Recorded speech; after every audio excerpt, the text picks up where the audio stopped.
Bienvenido, licenciado Luis Silier. Muy buenas, por este lado de Barcelona. Placer saludarles y verlos a ustedes que están circunspectos y estereotipados. Están listos para la batalla. Así es. Sí, Luis, dime cómo va la temperatura por allá, por Barcelona, ya que aquí estamos, bueno, anoche estuvimos en 2 grados bajo cero y ahora estamos en 3 grados según el termómetro. Ujú. ¿Y cómo va la temperatura allí en Barcelona? Porque ya es más cálida, ¿no? Bueno, no, tú sabes que nosotros estamos prácticamente a nivel del mar aquí en Barcelona. Ujú. El frío ahora mismo se está sintiendo un poco más. Estamos a 16 grados, con una temperatura eh, aceptable para el tiempo. Pero el problema que tenemos es que sube y baja. Aquí sube mucho la temperatura a 20, 21 y baja de golpe a 15, a 13. Eso depende mucho de la situación atmosférica. Pero aquí nevar, no. En granizos, sí. Granizada hizo hace 2 días o 3 días en Girona y es complicado más la brisa eh, que sopla a veces que el frío que puede hacer. O sea, hace mucho estrago aquí la brisa. Pero la temperatura está soportable todavía. Bueno, Luis, y también una de la importancia que tú estés con nosotros aquí, que me gustaría hablar muchos temas contigo, pero sabemos que tiene incluso compromiso y has tomado este momento para acudir a nuestro llamado de esta plataforma, porque vamos en paso a todo lo que está sucediendo aquí en Europa, informando y trayendo un trocito de nuestra tierra aquí a España. Así queremos saber de esto que estamos siendo invitados nosotros también los afrocedientes de ayer. Así que se pronuncia. Afrodescendientes. Afrodescendiente de Así ayer, que tú perteneces a hoy ese y grupo. mañana. Y Entonces, y el señor de tu ayer, izquierda. hoy y mañana, que sería Sí, pasado, presente y futuro. correcto, sí. Allá Tú y lo sabes dijimos. que ese está dedicado a la República Dominicana. Y ese día, pues, es importante que muchas personas se enteren porque hay temas que el dominicano no es que rechaza, sino que no lo sabe. Y cuando hay desconocimiento por un problema o una situación histórica, pues hay contradicciones en cuanto a lo que tú puedas pensar. Mm. Y nosotros tenemos enraizado en la República Dominicana la afrodescendencia muy bien entrelazada con los taínos y hay que explicar cómo llegaron los negros, cuál fue su incidencia gastronómica, cultural, religiosa y qué se ha quedado en ese tiempo.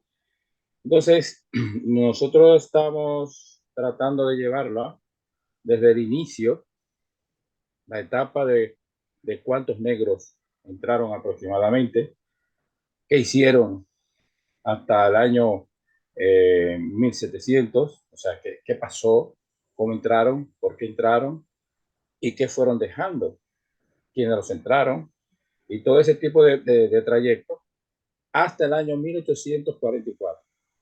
Entonces ya, hasta el ¿Y año cuándo entraron 1844. más en esos años que tú me estás mencionando que del 2000 al 2024 No, del año 2024, perdón, ese es el presente.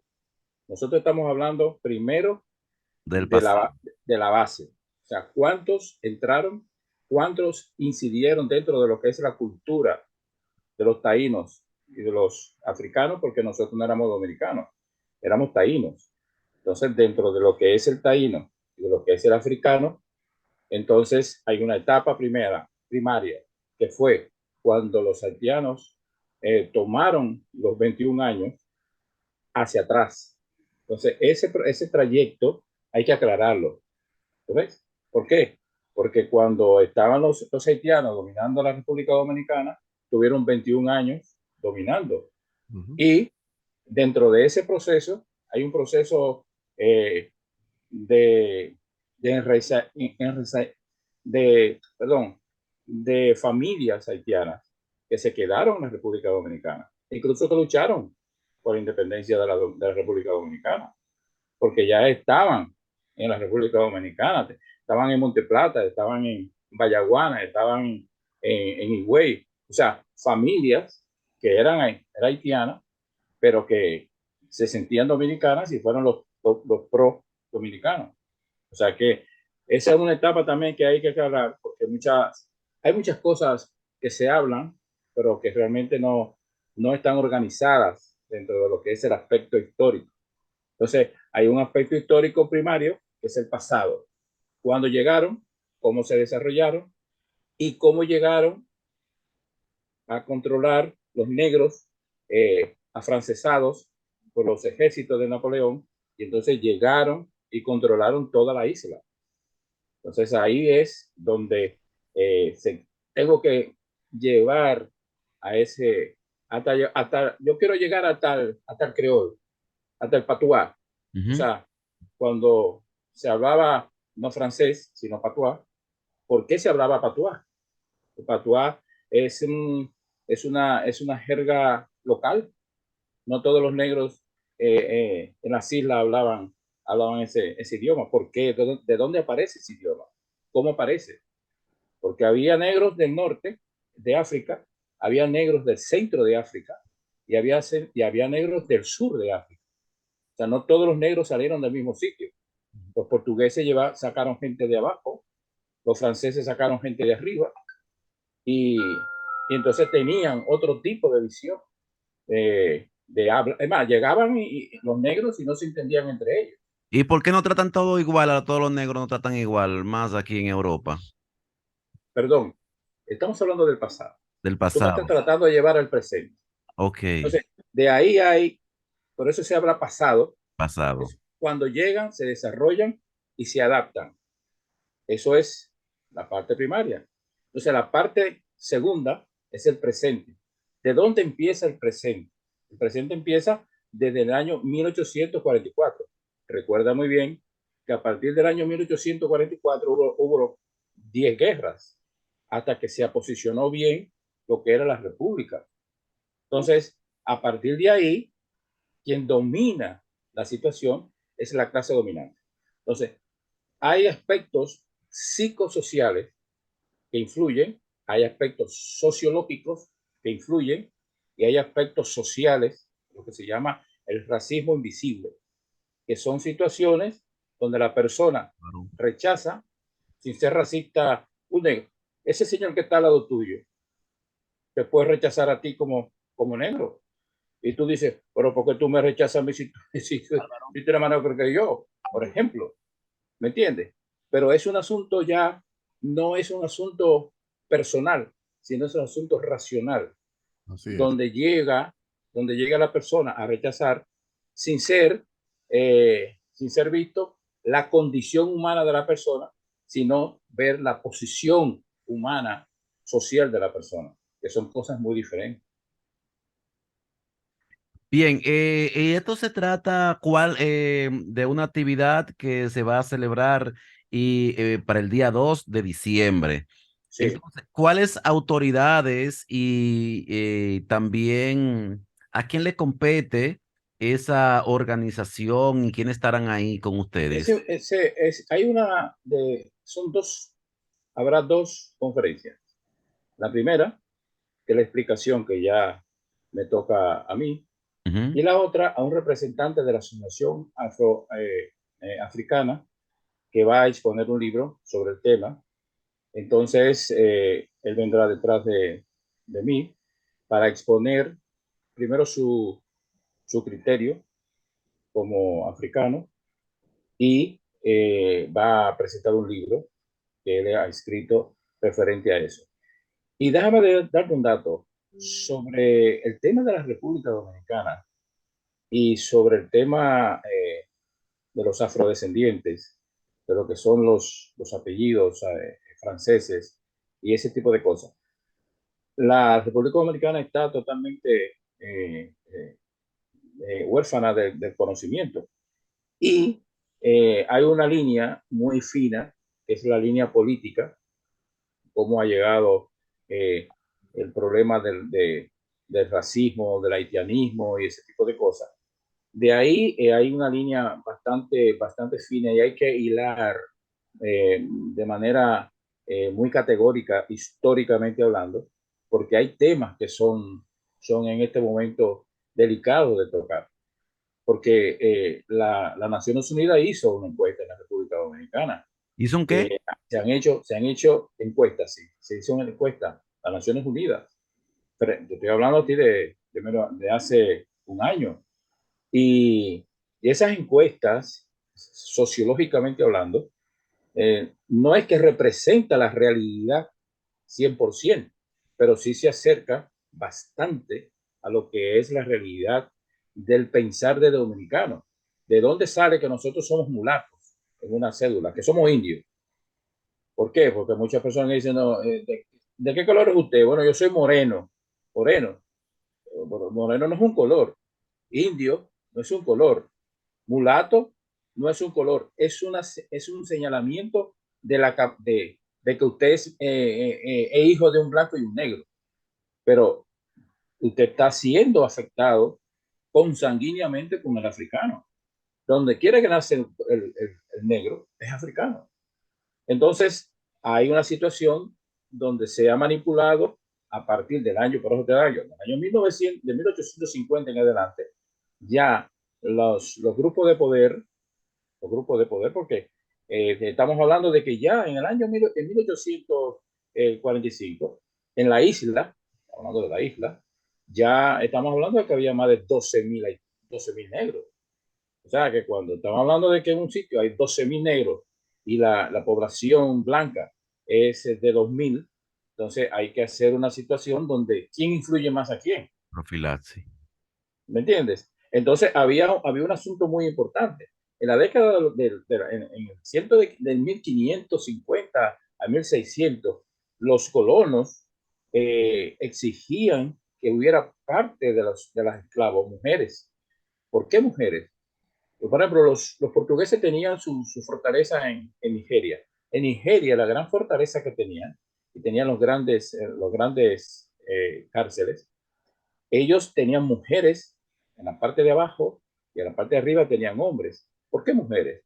¿Por qué pedían mujeres los colonos? Pedían mujeres por tres cosas.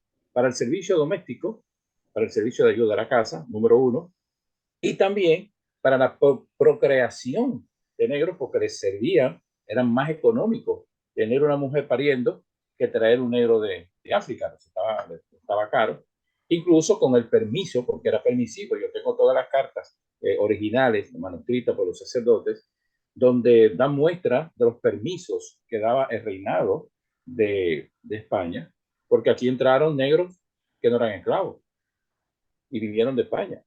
Eran empresarios. Sí, sí, sí. Incluso uno que se llamaba, que tengo su nombre incluso registrado, ese vino con Colón. Ese era ayudante de Colón. Y tenía su nombre castizo. Y, y en los dos viajes, en el primero y en el segundo viaje, viajó con Colón.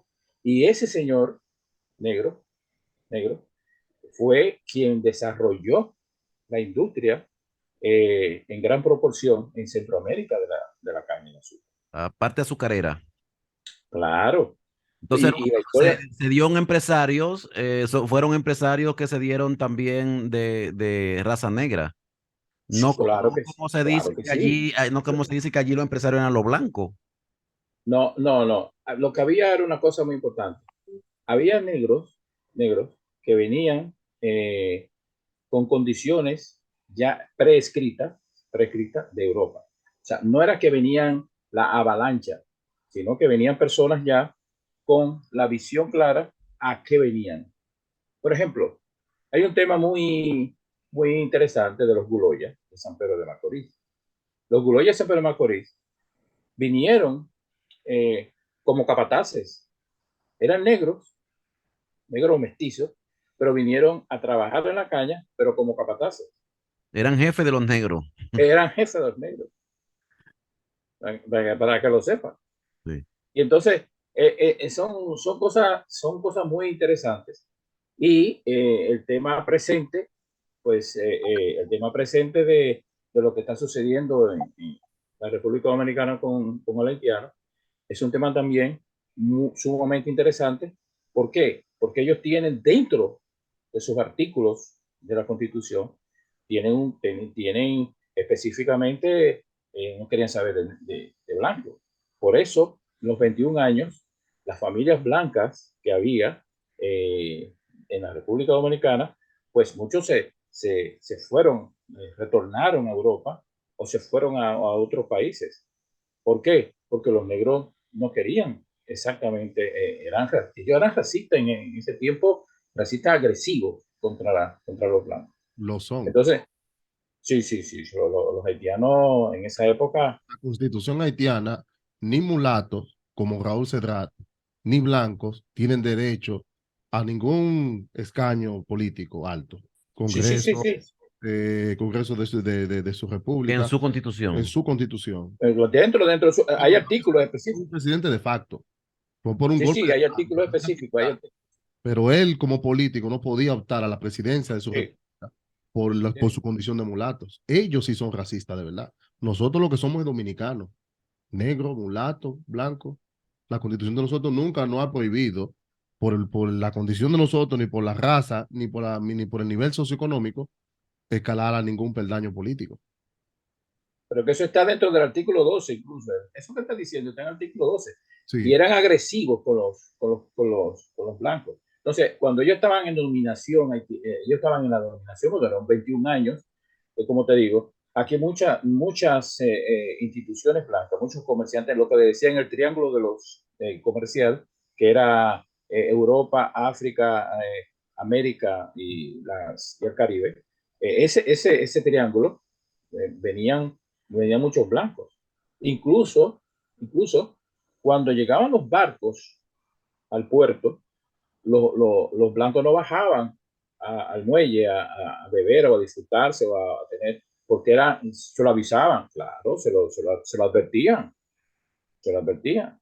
Entonces, esas situaciones vienen de mucho tiempo. Entonces, todo eso, esa línea política, es complicada. Y la actualidad se está confundiendo el nacionalismo con el racismo.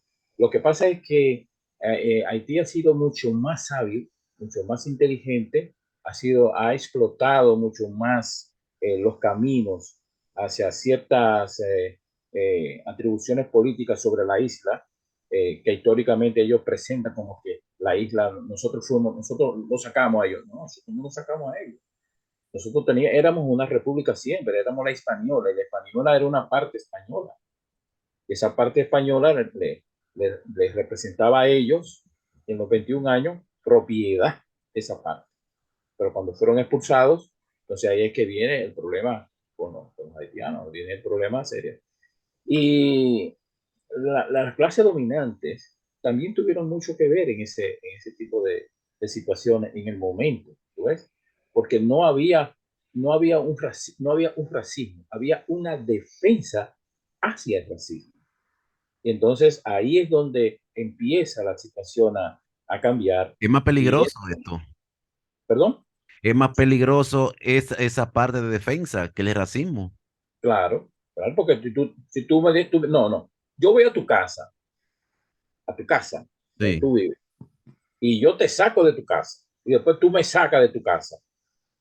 Entonces, estamos en una situación de que quien manda en la casa es el que está en la casa, no el que se sacó. Ya, no sé si me entiende claro, Perfectamente, claro, claro, perfectamente. ¿tú me claro. entiendes? Entonces, cuando ya se termina la guerra de San Tomé, la guerra de 30 de marzo y toda esa guerra porque después de la independencia siguieron atacando, siguieron tratando de reconquistar, pero no les fue posible por la diferencia. Como te digo, ya estaba reforzada la frontera, ya estaba reforzada Usted que el viene sur. más acá, viniendo un poquito más acá y abreviando esta parte de racismo y esta parte, ¿es verdad que en su estudio usted ha visto si fue verdad que tenía España un acuerdo con un barco y Trujillo en la República Dominicana? Un barco Un barco, había un barco con un acuerdo con, con Franco y Trujillo, para traer negro. bueno, que decía que había un intercambio entre, se traía azúcar para acá y negro para allá, para la Mm, caña de azúcar. ¿Eso fue real? no, no, no, no, no.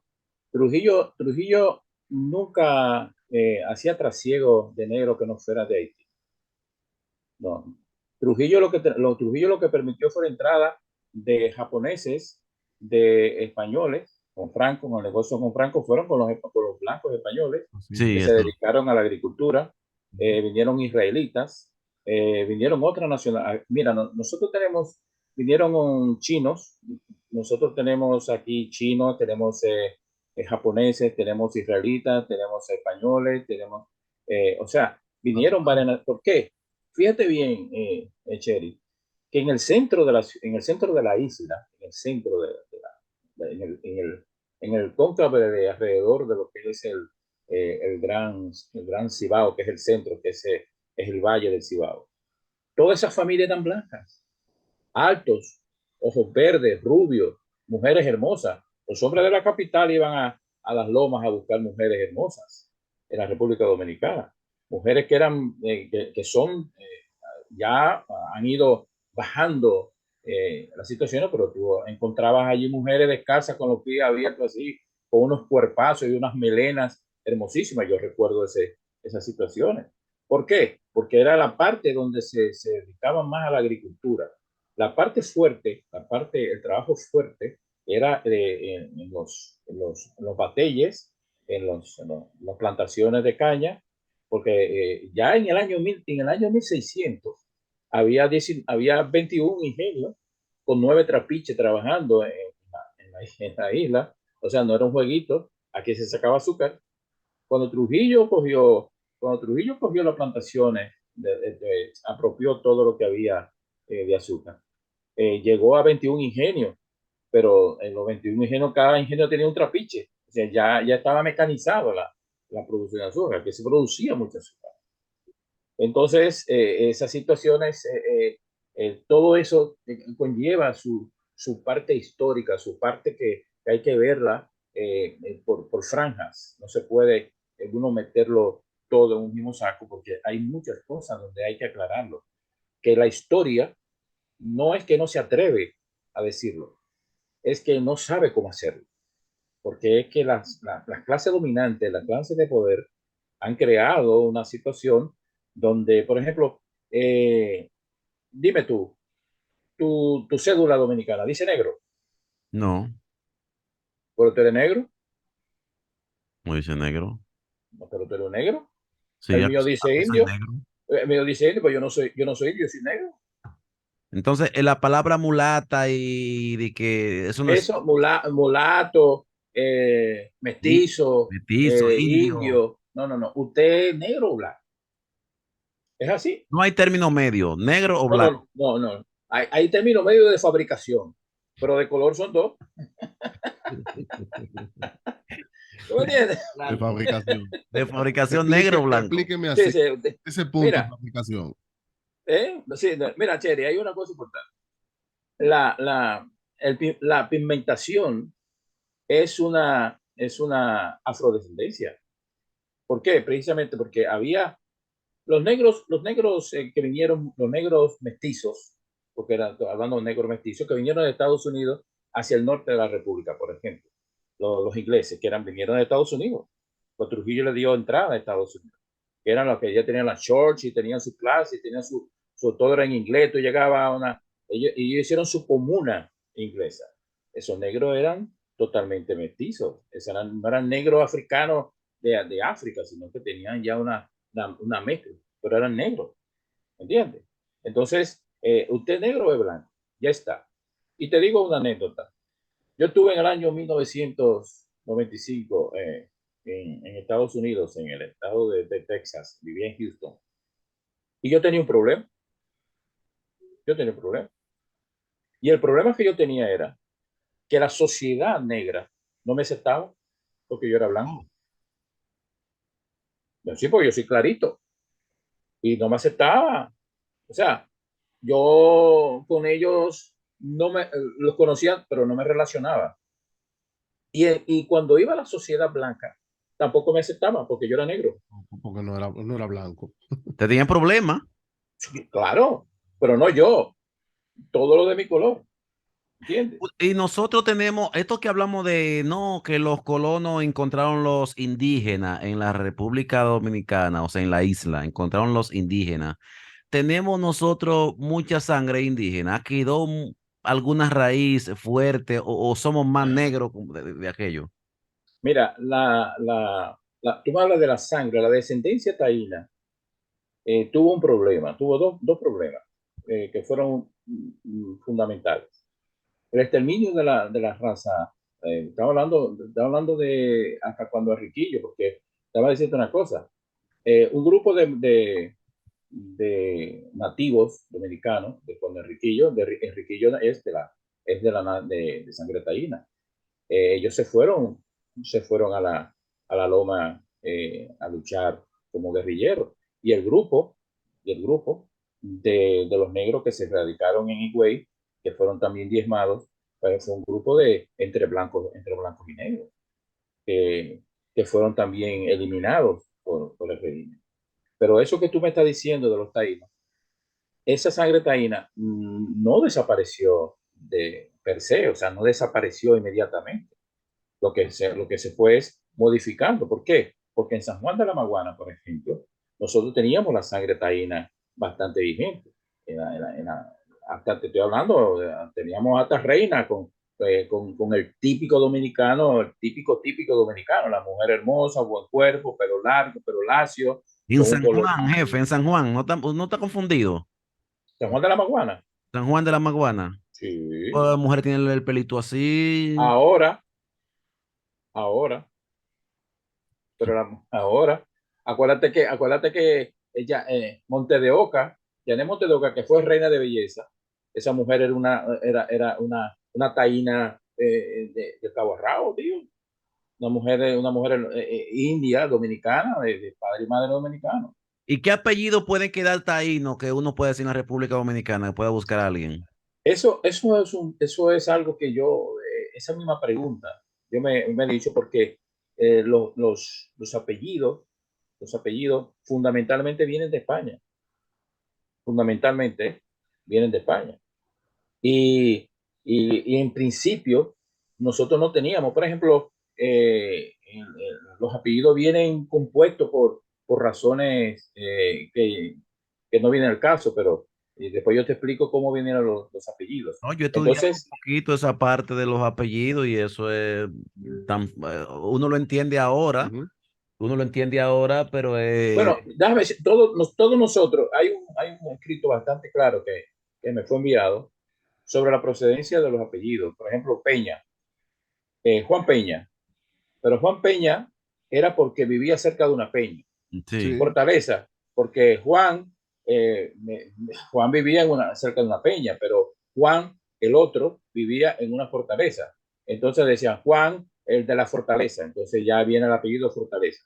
Llegó el tiempo en que se fueron formalizando los apellidos y organizando de tal manera que se pudo entender. Juan, el de, por ejemplo, Arroyo, que vivían cerca del arroyito. O sea, Pedro, el del arroyo, pero ya se fueron entonces formalizando los apellidos en grupos. Y entonces ahí fue donde se identificaron las familias a través de un proceso bastante interesante, bastante bueno de conocer. Sí, sí, sí. Pero nosotros también tenemos muchos apellidos que no tienen que ver nada con esa vaina, que son los apellidos afrancesados. Nosotros tenemos el Moró, el Cuantró, o sea, tenemos nosotros muchos Peter y ese tipo de apellidos que vinieron de los franceses, o sea, vinieron afrancesados, son apellidos y que no son haitianos, sino de los franceses que se radicaron en Haití, después vinieron a la República Dominicana y están ahí, son muchos, nosotros tenemos muchos apellidos.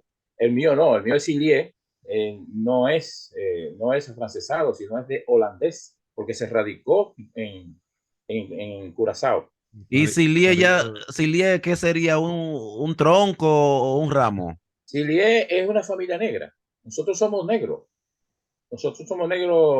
de piel pan.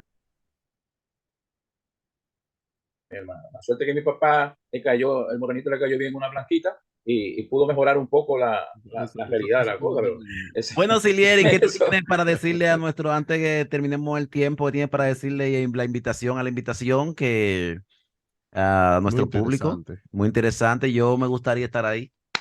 nosotros estamos el día 2, es a las 6 de la tarde, una hora eh, bastante interesante. Nosotros estamos en la San Joan, el 108, estamos en la línea 4, la línea Verdaguer, que no se camina casi nada, en 3 minutos ya se llega. Habrá 2 conferencias, yo creo que las 2 conferencias son bastante interesantes. Mi parte, yo tendré que ajustarme mucho a la realidad porque hay un tema que es el futuro, o sea, el futuro de la República Dominicana y Haití en su afrodescendencia. Ya no se puede hablar de afrodescendencia, ya se puede hablar de desenlace racial. ¿Por qué? Porque hay que explicar exactamente qué es lo que está sucediendo en este momento.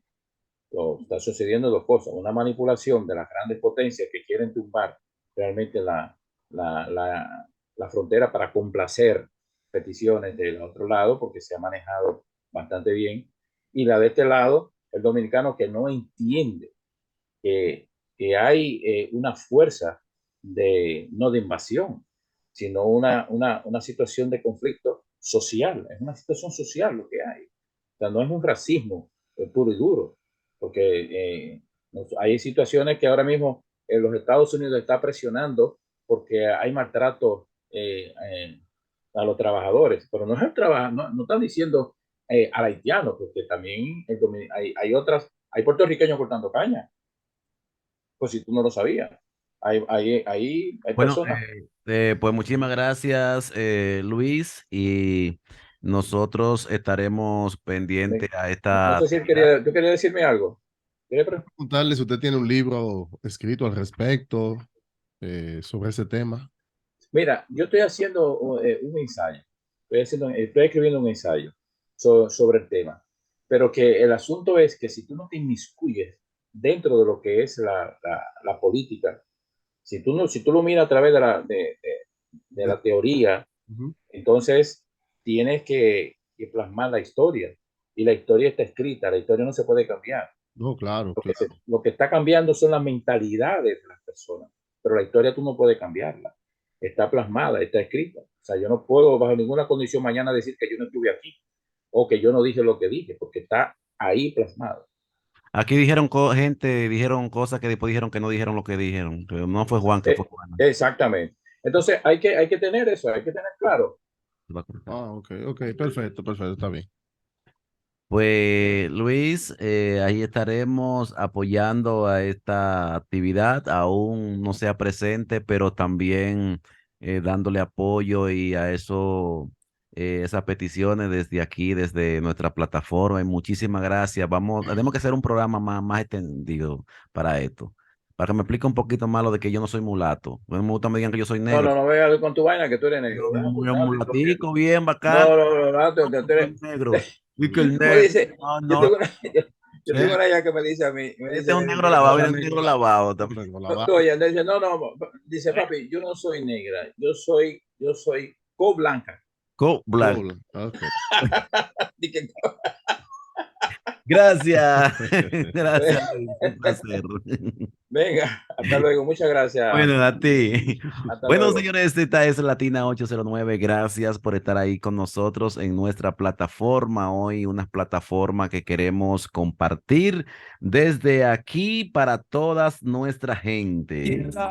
Para disfrutar a plenitud de este lindo paraíso tropical, República Dominicana, la mejor opción de rentar un coche a tu altura o tu gusto con un servicio eficiente y familiarizado lo tiene Las Palmas Rent a Car, calle Rogelia Arbelo, número 1, Arroyo Hondo segundo. Y en la calle Las Américas 135, local 501, cerca del Aeropuerto Internacional Las Américas. Ajá. Y además, damos servicios para tu comodidad en todos los aeropuertos del país. Contáctanos y te ofrecemos la información que requieras. Por WhatsApp 849-257-6752 y el teléfono 809-375-5990. Las Palmas Rent a Car, el vehículo que necesitas rentar. Nosotros lo tenemos. Desde Europa te invita Latina 809, la voz de la diáspora. Yo si quiere te lo digo.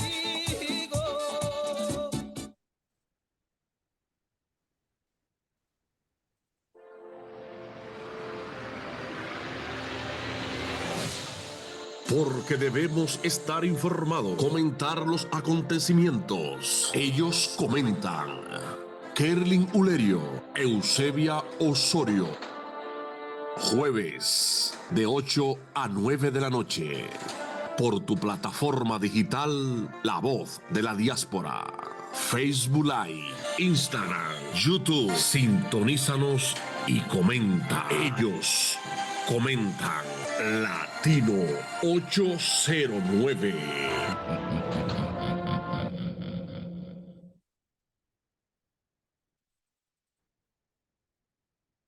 Bueno, señores, continuamos. Teníamos a Luis Silier y vamos, tenemos detalle por acá. Dime cómo tú has visto el sistema de de nuestro país, cómo va y en la política, cómo se está manejando. Vimos que Chubasque eh, le dio para atrás a lo que esto de la De bebida la y bebida. de la bebida, sí, en la zona oriental.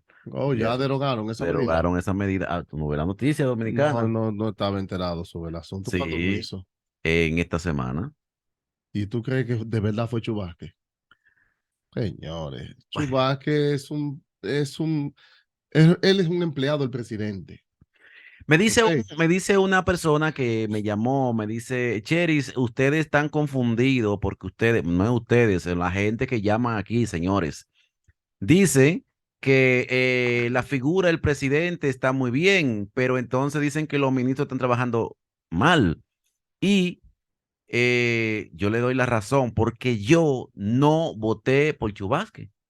En Yo ninguna no parte de la voté boleta presidencial sale la cara de Chubasque, no, ni sale la cara de ningún de ministro. ningún ministro. Entonces, si Entonces, está mal, es porque el presidente está mal. Así de simple. esto es, no, y lo que se está vendiendo es la figura del presidente, que está muy Ese es el alto la detalle. figura Exacto. y Las que, medidas impopulares, tómala tú como funcionario, carga tú con toda la parte negativa, porque mi imagen, mi figura, tiene que mantenerse impoluta. Esa es la mecánica de trabajo de él. Es lo que se ve. bueno, y entonces lo que queremos, gracias a Raúl Martínez, también a saludar por acá a la gente que está por ahí, la Bobina Record que está en sintonía con nosotros, Raúl Martínez, también Guillermina Bausi que está en sintonía, el señor Solano, el Mello, Barbaridad que está en sintonía, Aniluz Andrade desde México y a todos los que están con nosotros en sintonía, nuestra plataforma Latina 809. Bienvenidos todos.